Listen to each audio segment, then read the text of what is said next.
Hey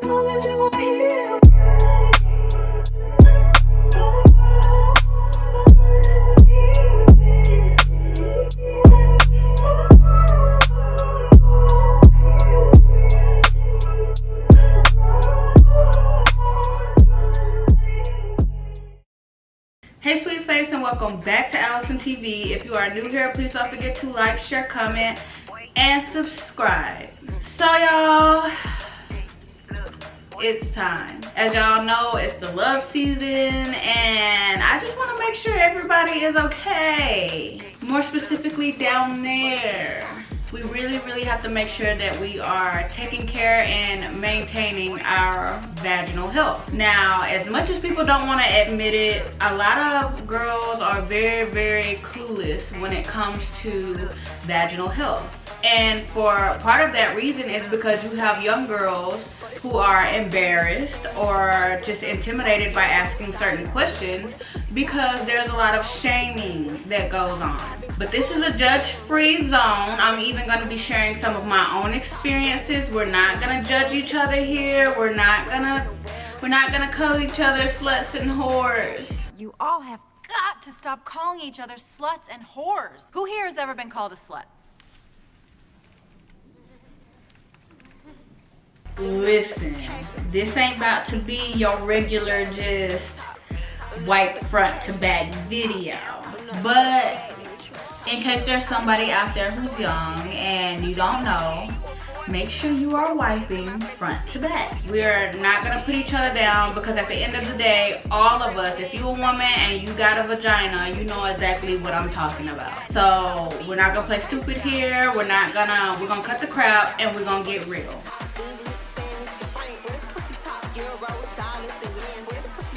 So, the first thing you need to understand when it comes to your vagina is you get out of it what you put in it. It's literally like your little garden, and if you're constantly eating greasy, nasty stuff, then I mean, the things that you eat and drink affect how it smells and tastes. Yeah, you can drink some pineapple juice to taste good for the night, or to smell good, to taste a little sweet. Yes, you can drink as much cranberry juice as you want, but at the end of the day, if your daily health is not to par as far as stuff that you eat and put inside of your body, as far as what you are consuming, then after that few minutes up, everything's gonna go back to normal. You're normal. I noticed a big difference in my health once I started juicing. Once I started changing up my diet and stuff and started eating more clean than I was more unhealthy, she became more clean and healthy. Not saying that you have to juice, not saying that you have to just completely go. I'm gonna do a dieting video because a lot of people correlate dieting to or to get certain health benefits is not what it really is. Dieting is a lot easier than you really think it is. But that's just one thing that I did where I saw a big difference. Now, I don't care who you are, you're gonna have to get over it. You have to drink water. If you do not drink water, you are not going to have a healthy vagina. Period. I don't care who you are. I don't care how many vitamins you take. I don't care if I don't care. If you don't drink water, your vagina cannot properly clean itself without water because you aren't actually sticking soaps up there. I hope you're not. But because you're not supposed to actually stick soap up there, it's like your uterus and everything already has natural soap in there, but it needs water. You need water and soap for everything that you clean, and you can't clean yourself out on the inside if you're not drinking water. I will never understand females who are straight up like, I don't like water, I'll never drink water, I don't drink water. Girl, that's battery acid. Please don't be out here telling nobody that you don't like to drink water, because that's exactly where my mind goes when girls are like they don't drink water.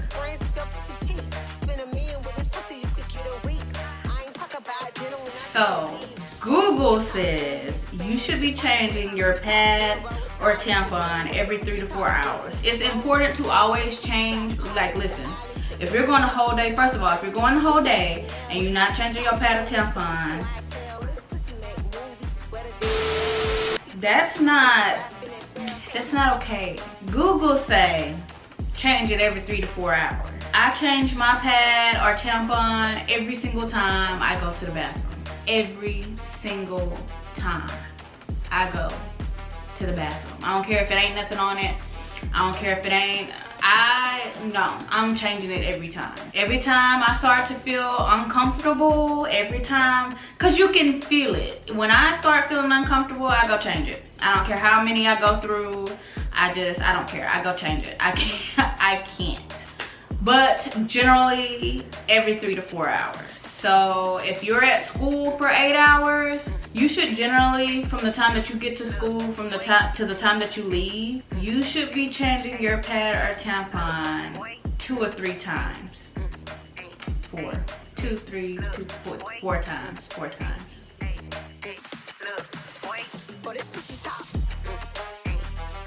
Y'all have got to stop sticking stuff up there. Your body naturally cleans itself out. That's what your discharge is. Your body naturally cleans itself. When y'all stick all that stuff up there trying to get all that stuff out, that is not healthy.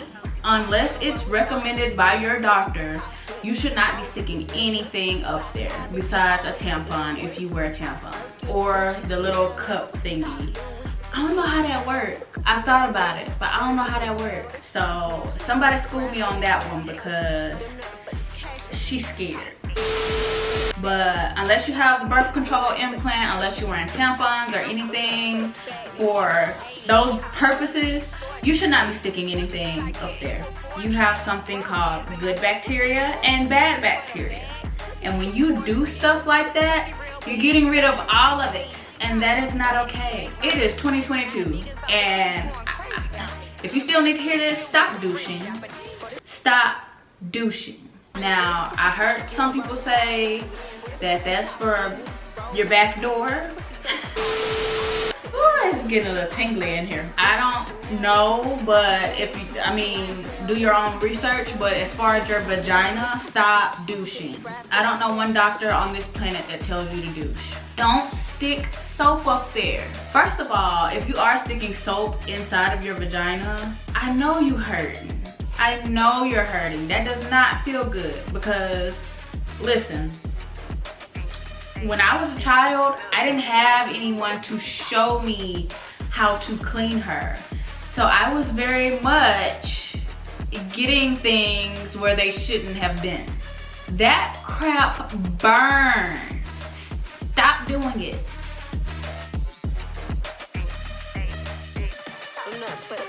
So, speaking of soap, feminine wash. You don't need them. You don't. Doctors recommend you use regular mild Dove soap to wash down there. I was using Summer's Eve, and that, y'all, I kept BVs. That was, I wasn't even comfortable using it. I don't even know why I was using it. Like, I don't know. You know how women are always hyping up certain things and stuff like that. And so I was just trying it. It was the first time I had got on birth control, and I had got my first BV, and it was kind of reoccurring. And so I got this vaginal wash or whatever. Y'all, it made it worse. And if you use it and it's fine with you and it don't cause no problems and you want to keep using it and your doctor's saying that's fine. But y'all, there's no need for all of these feminine wash.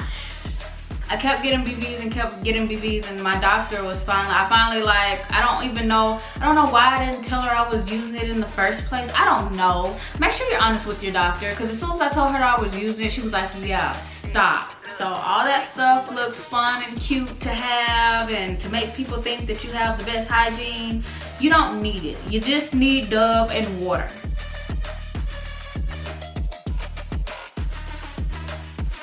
So,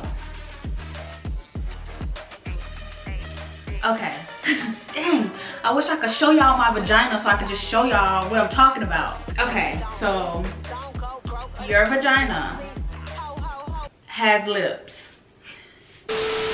You want to make sure you are separating those lips when you are washing, and washing in between the creases and cracks.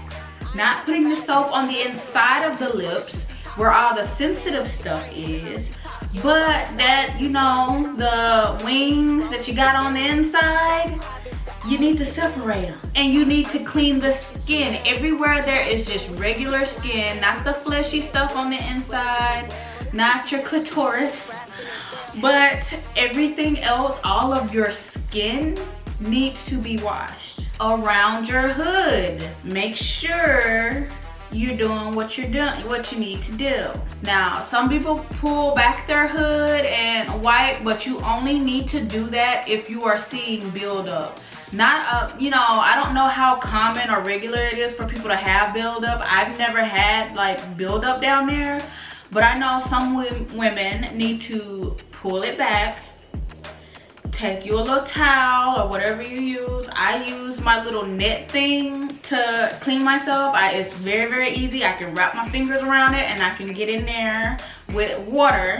You don't want to be around your hood that's around your on the inside with soap. Now the outside of the hood, yes, use soap. Where there's skin, use soap. But on the inside of your hood, when you're pulling it back, you pop that thing open, water.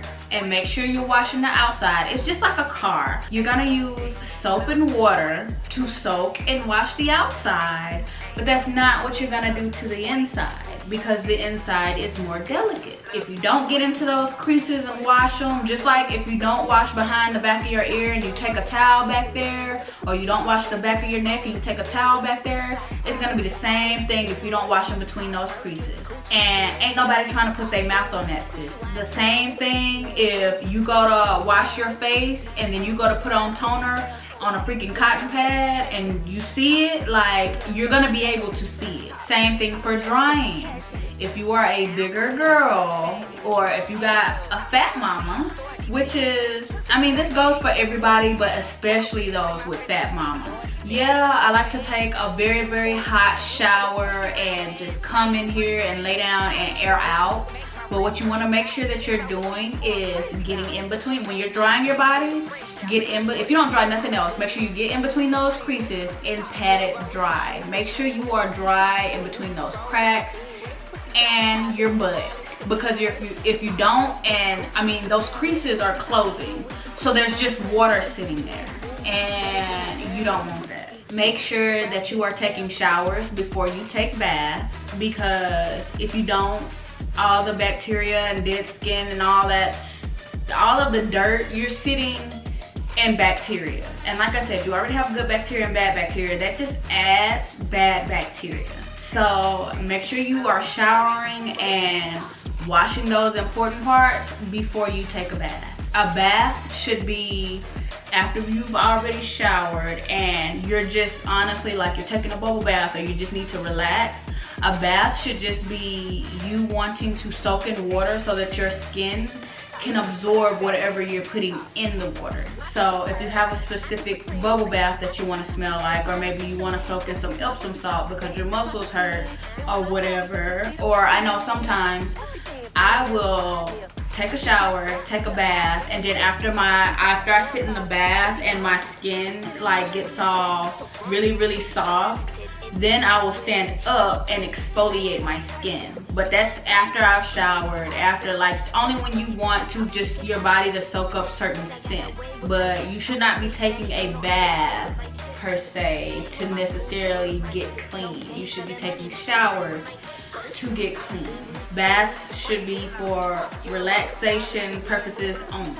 And be careful from taking too many baths, because if you take too many baths, that can also be very harmful to your vaginal health. So some people may have reoccurring problems just because you may just be taking too many baths. When I lived with my grandma, my grandma didn't have a shower. So as I got older and going through puberty, like I said to you guys, I went through a stage when I first got on birth control and stuff where, you know, stuff just wasn't right. And my doctor was explaining to me, you know, too many baths or sitting in water and stuff like that. What I started doing was I'd run the bath water, but I'd sit on the side of the tub or I'd stand up to wash, but I would not sit in the water. So there are ways if you don't have exact resources.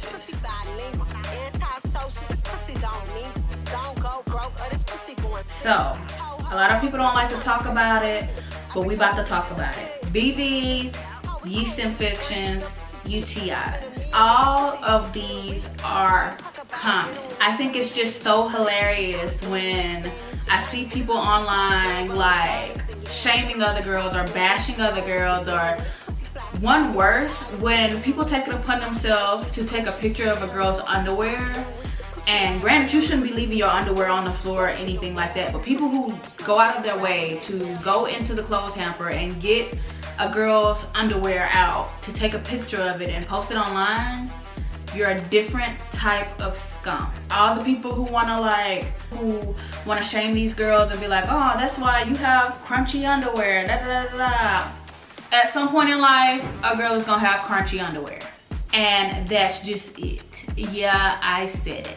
And you can get it from BVs, yeast infections, and UTIs. So let's talk about it. So BV, you can tell that you have a BV basically if you're itchy, if you have an odor, your abnormal discharge. Now, don't get me wrong, if you have poor hygiene, then you definitely can get a BV. But BVs are not common because of poor hygiene. And I think that's where a lot of the myths come from.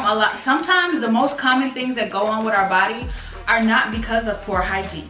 Honestly, some people can't even honestly help some of the things that go on with their body. So the things that cause you to actually get a BV: wet clothes, douching, having new or more than one sexual partner, not using condoms, scented tampons and soaps, certain birth controls, certain antibiotic because they take away too many of the good bacteria when you take antibiotics. If you have an irregular period, you're more at risk of getting BV once you're pregnant because of the hormonal changes that you're going through, and an unhealthy diet because too much sugar can be a main component as to why you're getting a BV. Understand that there are more than 3 million cases a year of women who get BV. Understand that 9 times out of 10, when you get a BV, you can get another one within the next 3 months to a year. I've read that they're twice as common in African Americans, and they are very common from the ages of 15 to 44. Everyone can get them, whether you're sexually active or not, but the common age that people get them are from 15 to 44. And like I said, there are a report of more than 3 million cases a year. So this is every 1 in 3 women who have had a BV. Ways that you can prevent getting a BV is practicing abstinence and not having sex, or limiting your sex partners. And if you're gonna have sex, make sure that you are using condoms. Or it can be as simple as a better diet. Yeast infections. Ways that you know that you have a yeast infection is if you're experiencing a very intense itch, redness, odor, and for some people, you can experience pain during sex or pain when urinating. Now, more than 200,000 cases are reported a year, but honestly, most women do not go to the doctor when they get a yeast infection because a yeast infection can be cleared up within a few days. Now, not everybody's body is the same. Most women know because of how common yeast infections are when they have a yeast infection. So if you're not treating it, it can last for up to 2 weeks. But for the most part, women know their body. You know when you have a yeast infection, and they mostly treat it on their own instead of going to the doctor. 75% of women within the United States have had or either are going to get a yeast infection within their lifetime. And that's 3 out of 4 women. And there are also a number of things that can cause a yeast infection, such as super tight clothing. That's how I got my first yeast infection. It can literally be as simple as a swimsuit when you have on wet clothing, because it's making it very moist down there, and that's not what you want. Douching. We all know by now, at this point in the video, douching is a no-no. Medical conditions. People who have diabetes are more at risk of getting yeast infections because of the high sugar levels within their blood. Medications, because once again, like I said, when you take antibiotics sometimes, it kills a lot of those good bacteria as well, and it can cause you to have a yeast infection. Some people get yeast infections because of such a high intake of processed or sugary foods. And this can be foods as simple as yogurt, rice, flour, bread, and noodles. And the last thing is hygiene. You can get a yeast infection if it's dirty down there and you're not keeping it clean, or if you're just not doing what you're supposed to be doing. You can get a yeast infection if you have poor hygiene. When I got my first yeast infection, I had just started junior high, and it was the most embarrassing thing, because when you get a yeast infection, it is very intensely itchy. And so I was ashamed to tell anyone, because I just went into junior high, and my mother wasn't exactly, she didn't make it easy to come to her about certain things. I was always being accused, simply because I was gaining weight, I was being accused of having sex. So my mama felt like it was just abnormal how much weight I was gaining. She constantly thought like I was pregnant and stuff, so she thought that I was having sex. And then when you're in junior high, that's when they're having all those, that's when the sex ed class come out and they tell you don't have sex or you're gonna get an STD. Don't have sex, because you will get pregnant and die. Don't have sex in the missionary position. Don't have sex standing up. Just don't do it, promise? Okay, everybody take some rubbers. At your age, you're gonna be having a lot of urges. You're gonna wanna take off your clothes and touch each other. But if you do touch each other, you will get chlamydia and die. And of course the main thing back then were crabs. And I was just like, I didn't want to tell my mama because I didn't want her to think I had an STD, because that's what I thought I had, and I was a virgin. So she actually ended up finding out, because it got so intense that I started walking funny, and she made me sit down and she was like, what the heck, why are you walking like that? And I'm like, I just remembered like just pouring, like, I am so itchy. And she looked at me and she was like, you dummy, you have a yeast infection. Mind you, my mom was a nurse, y'all, so after she told me that, I felt so dumb. Like, but I felt like if I would have went to her and been like, Mom, I'm itchy down there, like, she would have immediately accused me of like having an STD or something. And because I didn't know anything about a yeast infection or any of that, so I was just like, oh. So that's another reason why I say don't judge people, because some people really don't have that extra person there that they feel comfortable. You have to make a girl feel comfortable to come and talk to you about some of these things. And most of us girls in the households that we grow up in, you're just not, especially if you're introverted, you're just not comfortable. So a dose of an antifungal drug or application of an antifungal cream can help get rid of a yeast infection. And something as simple as going to sleep at night with no underwear and going commando can help you prevent a yeast infection. So if you do one of those things, then it should be gone within a few days. But of course, if you are experiencing this a lot longer, then make sure you go to your doctor. Now, a UTI is usually identified when you have pain in your lower abdomen, pelvis, bladder, or groin. You can have a very bad smell and very cloudy or bloody urine. You can experience pain during sex, and you constantly have this urge to pee without feeling like you've emptied your bladder. Like, it's a very uncomfortable feeling of when you go to pee and only a few drops come out, but you feel like your bladder was full, and now you just feel like the pee's just in there, and it's uncomfortable. So just like BV, there are more than 3 million cases a year, and you will find that 1 in 5 women have had a UTI. But the major difference in UTIs is every single time you get one, you increase your chance of getting another one. And this can be cured with antibiotics and penicillin. And you can prevent getting a UTI, like I said, going commando at night, cranberry juice, vitamins, and adding more water to your diet. Whew, that was real deep, but we ain't done. Now let's talk about those discharges.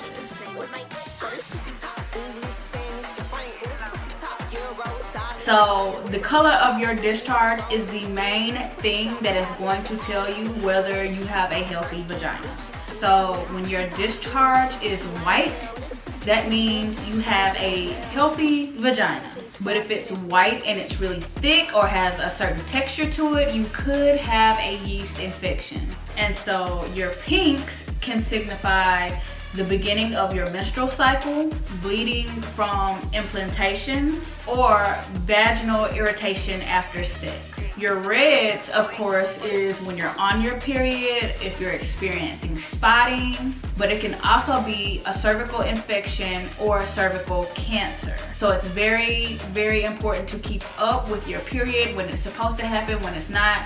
Keep up with whether it's regular, whether it's irregular, because sometimes when you are bleeding, it can tell you that there's something more serious going on. Brown usually signifies that you are at the end of your period and it is nothing but dried up or old period blood.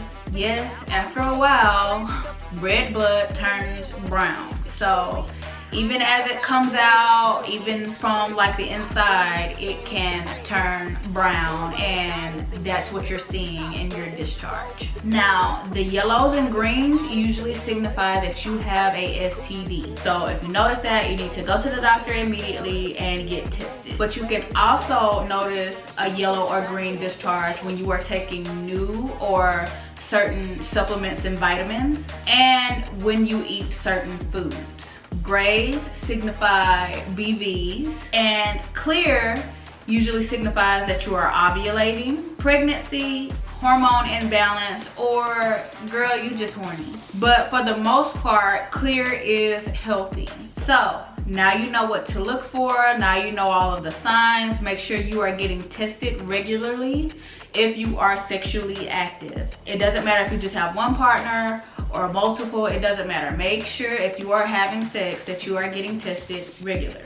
So because of your discharges, that is one reason why I would not recommend going commando all the time. Now you can go commando at night when you know you're free, you're sleepy in the bed, but most of the time during the day you want to wear underwear, cotton over silk, because silk creates this warm, moist environment that increases those bad bacteria, and then you're prone to BV and yeast infections. But for the most part, you want to have dry cotton underwear so that it can catch those discharges, because you don't want to walk around just messing up your pants or having this stain or whatever in your pants, or it just being kind of stuck in your lips because you ain't got nothing down there.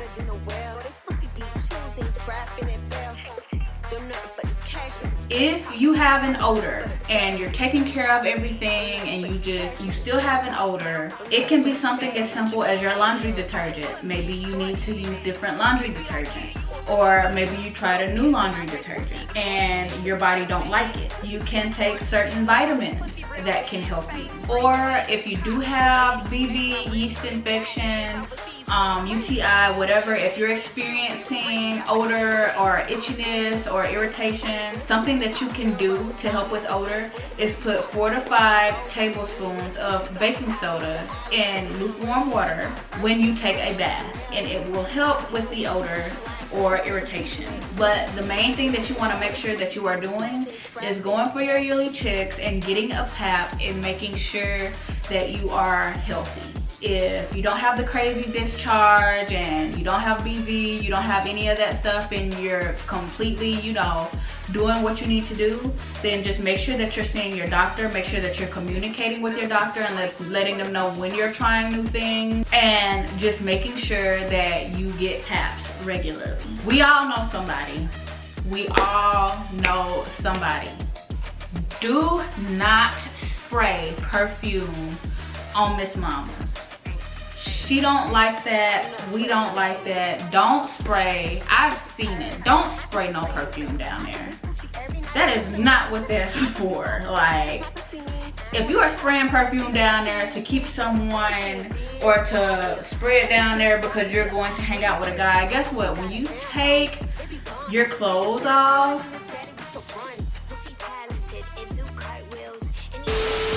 if you are spraying down there before a D appointment or to try to be sexy or because you have an odor, guess what?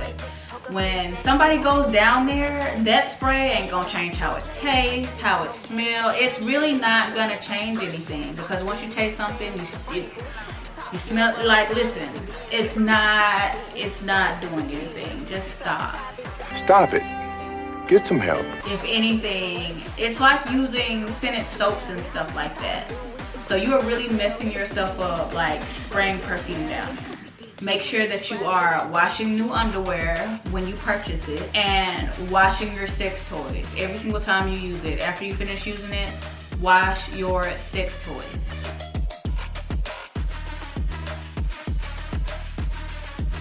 So here on my channel, I am going to promote abstinence, but if you're gonna be doing it, let's talk about it. The best thing for you to do is abstinence and, you know, wait or whatever, but we are gonna be realistic. I practice abstinence and I still struggle, like struggle. So some tips that I'd like to give is washing your hands, brushing your teeth, and make him brush his teeth before you do anything, especially orally. Because, and Cardi B made this a point too, that like especially when you go out to eat with a guy, like, and you just eat all these greasy foods or these bad foods, and now it's in your mouth, it's all in there, and then you go to give head, and then after you give head, he's sticking his thing that has all of that greasiness on it inside of you. No, that's not what we want to do. Now, my first experience with this, and when I knew to like do this, was, do I want to tell this story? Okay, so, okay. No judgment. So, my boyfriend at the time, I really love spicy peanuts. And we were just chilling, we were in the car eating spicy peanuts and stuff like that. And this dude went to touch me down there and put his mouth on me, and I was like, cause he touched me and I was like, no, that burns, stop, like what are you doing? That, y'all, that burning sensation. And so we went inside because we were just chilling in the car. So we went inside, he washed his hands and stuff like that. He go to put his mouth on me, and I was just like, you know what? Today just isn't the day. And ever since then, it was just like, okay, I can't do this after we eat. So yeah, moving on. If you are having sex anally, here is my tip. Let him finish there, not start there. You never want a guy to be fingering you down there, or, you know, like having intercourse with you down there, and then turn around and trying to finger you or have intercourse with you in your vagina. Like, no. You really don't want him eating your booty and then turn around trying to eat you out your vagina. Like, no. Once he hits that second hole, it's no going back to the first hole. Unless you are using condoms and you just take that condom off and use another condom to go back and forth, I still wouldn't recommend it. Just, like I said, my tip is to let him finish there, not start there. Of course, pee after sex so that you don't get a UTI, so that it flushes out the bacteria in your urethra. Wipe up after sex or shower after sex And some women need to understand that certain condoms can not mix with you. So at first I thought I was like allergic to latex, but really there's a certain Trojan condom that just does not like do well with me. There's this, it hurts, and I don't know, it just, first of all, it hurts. It feels like it's gripping the inside of my walls and just like holding on. Like, I don't know how to explain it, but that type of condom just does not, it doesn't do well with me. There's a burning sensation even afterwards when I go to pee, and it just stings. It's not comfortable. And then you have some women who are allergic to latex. I'm not allergic to latex, but there are latex-free condoms that you can use. I can't recommend any because I'm not allergic to latex, but there are other condoms out there for you. And there's just one last myth that I just want to address, and it's the more you have sex, the more loose your vagina is. No, that is a myth, and I don't know why people think that way. And honestly, it's a myth that lives rent-free in boys' head, which is why they don't want their women to have a certain number of body counts. They just feel like you're ran through and you're loose if you have so many sexual partners. Your vagina loosens up when you go through natural childbirth of pushing a baby out and with age.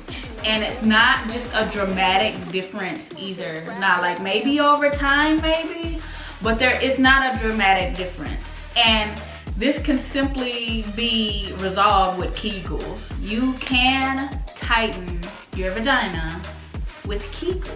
Or not tighten, but keep it to where it is. So those are all of my tips. I told y'all it wasn't finna just be no walk. This is very thorough. But I really wanted to make this video because I didn't have anyone show me how to clean down there. Now, I ain't never wiped back to front because I just felt like that's something that should never mix. I've never thought to do that. But I don't judge other people if they've done that. It's all a learning lesson. You have to learn your body. We didn't all just come out knowing what to do. As much as all of these girls and all of these people and all of these trolls sit on the internet and pick at women for their health issues, understand when they're saying certain things to get under your skin, it's because they've experienced it. Because most of these things that are happening to you and most of these experiences happen between the ages of 15, like I said, 15 and 44. So most of the stuff that happens to your body is around the time that you're not comfortable just talking to anybody with your body. Now, if you have the parents that, you know, you feel comfortable talking to and, you know, you and your mom can figure it out, then that is a blessing. But understand that not a lot of people have that. And that is why it's so important to be kind to other women. And if you have a friend who has an odor or has something going on, be nice enough to pull them to the side and tell them. Teach them. Don't bash them. Don't go running to people and telling people this person's personal business. Because most of the time, some of this stuff happens because you are sexually active. And I mean, who as a teenager going to tell their mama what's going on when they know they having sex? It's the same thing as when you're sitting in the doctor's office and the doctor asks you if you're sexually active in front of your mama. A lot of people is not comfortable talking to their parents about sex. A lot of women are not comfortable going to their mama and talking to them about certain things when they are sexually active because you don't want your mom to know you are sexually active. And then how many of us at 14 and 15 and all that stuff are actually Googling and seeing what this stuff is? You just kind of freak out until your mom finds out about it. And usually it's because she washes your clothes or she just pays attention to you. Or you have that section in the girl pond who just has their friend to take them to the doctor or the health department. But the very first time that a lot of us have sex, we aren't prepared for it. We don't know what's coming afterwards, and we don't talk to our parents about it. Because if you lost your virginity as a teenager, who told you to pee after you have sex? You know, I lost my virginity after high school, after I graduated and stuff. But because I never had a talk with either, I literally asked my dad when I was in high school, about 17 years old, I asked him about sex, and he literally told me, well, there's no reason to talk about sex because you're not having sex. That was the big talk for me. And on my mom's side, my mom just told me, you know, it's like, now you got your period, you have a sex, you get pregnant, you gotta get out. So that was a sex talk that I had with my parents. And like I said with my yeast infection story, a lot of people, especially younger people, because we don't know, relate anything wrong with us vaginally to sex. And so you don't go to your parents and talk to them about it. Like, some of us just have to get the balls and, you know, go and tell our parents, look, this is going on and stuff. And that's how some of our parents find out that we're sexually active. But for others, you just ain't chancing it. And I think that's probably one of the main reasons I waited until I was out of high school, because I just was not chancing it. So make sure you are taking care of yourself. Make sure you are following all of these tips. Remember, there is no way to maintain a healthy vagina if you are not drinking water. Make sure that you scroll below into the comment section and give some of your tips or some of your experiences and help each other out. Like I said, this is a judgment-free zone. Make sure you follow me on social medias and subscribe. And I will see you guys Friday.